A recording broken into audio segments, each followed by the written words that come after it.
What is going on, folk? It's NimbleThor here, and today in my mobile gaming quest where I document playing a brand new mobile game every single day, we are going to check out a cross-platform MMORPG that has just gone completely under my radar. I don't know how I didn't notice this game way back when it first released, but it is called Villagers and Heroes. It's cross-platform, as I said just before, cross-platform MMORPG. It's out both on Android, iOS, and Steam, so do go check it out if you are interested in what you're seeing right here. But as I said, it's not a new game. It was released in beta, closed beta, all the way back in 2011, so 7 years ago. And it is still being updated till this day, which is quite amazing, actually. I mean, many games wouldn't still be updated. Many games would have just, I guess, become non-profitable at this point, and thus the developers would have had to stop development. But it seems like this game still has some sort of core community of players who enjoy playing the game, and that's nice because it means that we have a game that has actually stood the test of time, right? So it's 7 years old, still being updated. That's a good first game. So I downloaded this game last week, but I've been having a hard time really figuring out how I wanted to do this video, how I wanted to structure it, because this game is just huge. Like, it's insanely huge. There's so much content in it, and I haven't explored even the tiniest bit of it yet because I'm still so new to the game. So I wouldn't be able to talk using first-hand experience about a big chunk of the game, honestly. And also, there's just so much that I could cover that I didn't really know how to structure it properly. So I think we're just gonna go out here, explore the world, do a few quests, kill some monsters. Maybe we can actually kill these sheeps over here. Just to give you guys an idea, let's see, they are actually level 3, so they might be a bit difficult, but obviously we're playing with our archer here, and he is dealing a decent amount of damage to these guys. I just want to make sure that they don't take us out first. We have two different skills here. Nice, we actually took that sheep out.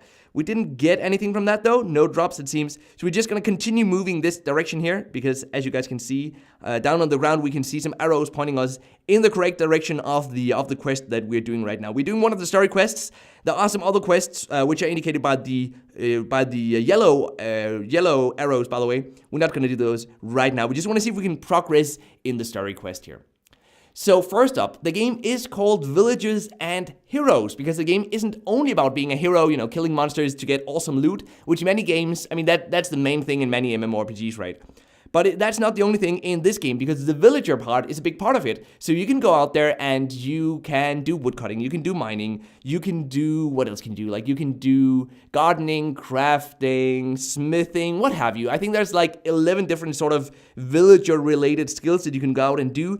And there is a need for those types of resources in the game world as well, so some people will have to do that. Now, obviously, what the developer tried to do here was that you would have some people who were heroes and you would have some people who were more villagers, and I think in the end, most people probably want to be both.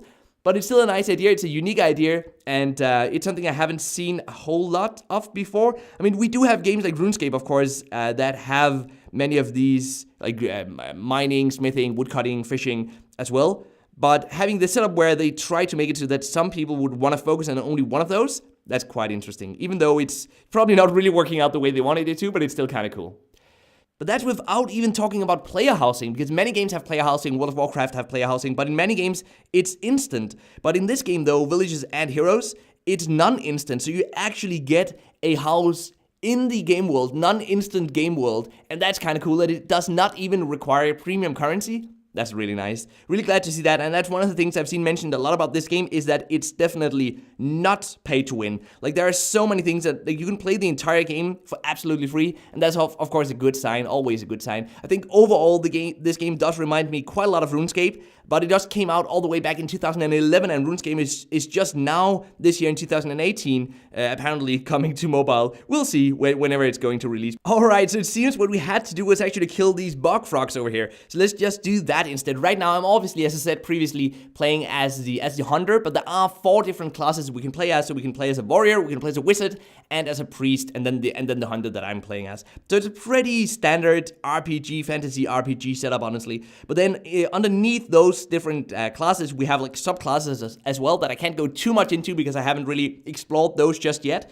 But it's just so you know that there is some additional depth to the game, and that's one of the things about this game is that it's very grindy. It's a huge game. There's so many different skills that you can level up that it is going to take you a very long time if you're just now getting into the games, just as I am. I've heard this from other players saying that you could easily spend hundreds, if not thousands of hours on this game. You can spend months playing this game without ever, just to level up a couple of the different skills to maximum level. Again, that is very much like in RuneScape, and I think it does show that this game is kind of hardcore. It's an old school hardcore MMORPG, just the way they were made back then. Not with any, auto systems that we see in so many new mobile games, new RPGs, MMORPGs these days. There's none of that in here. It's a pretty hardcore game, so just know that if you do want to go into the game, and if you do want to start spending time on the game, it is something that can really drag you into the game world, and it can take up a big chunk of your life, honestly. But I guess that's actually also the main appeal of the game, is that it has so much content. It's been developed over so many years. Even just talking about the quests, there's thousands of quests in the game, apparently, which is a lot. I mean, it's going to take you a very, very long time to go through those quests. So if you're looking for a game where you can really just dive into and really just spend a lot of time on, maybe this is the game for you. But what do you guys think about it? Let me know down in the comment section down below. I hope I've sort of explained the main areas of the game. Luckily, the game does have quite a nice, small community, very friendly community from what I've seen so far. So there's definitely a lot of people that'll be able to help you out if you run into any sort of issues, if you have any questions. There's also a wiki page for the game. There's all sorts of resources on the official website as well. So definitely go check that out if you do want to get into the game on your own. Oh, we even have swimming. Did you guys see that? There's a nice little swimming animation there. Overall, obviously the graphics aren't that great. I mean, it's a mobile game. It's made to run on low-end devices as well, mid-range, low-end devices.